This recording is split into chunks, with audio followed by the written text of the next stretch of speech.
औज़ुबिल्लाहिमिनश्शैतानिर्रजीम बिस्मिल्लाहिर्रहमानिर्रहीम।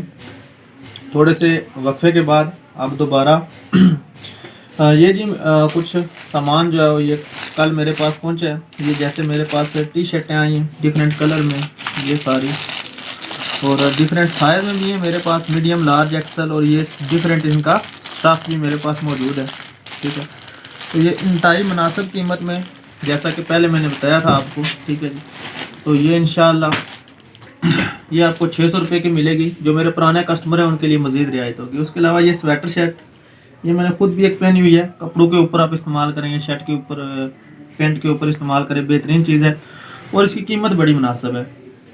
ये आपको 550 रुपये की मिलेगी और बेहतरीन गर्म चीज़ है। इसके बाद मेरे पास ये गर्म ट्राउज़र भी नए आए हैं। उसके अलावा ट्रैक सूट 2 कलर में मेरे पास, ये ब्लू कलर है और इसके अलावा इसमें ब्लैक कलर भी मेरे पास मौजूद है। इसके अलावा जो ट्राउज़र है, नॉर्मल ट्राउज़र, वो भी मेरे पास बेशुमार तरह के आए हैं। जैसे ये डिफरेंट कलर हैं, इसमें से लार्ज, मीडियम, एक्सल। तो इसके अलावा जीन्स डिफरेंट वैरायटी में मेरे पास आई है। तो आप मेरी दुकान विज़िट कर सकते हैं। इंशाल्लाह आपको नई वैरायटी भी मिलेगी और मुनासिब कीमत में मिलेगी। Thank you.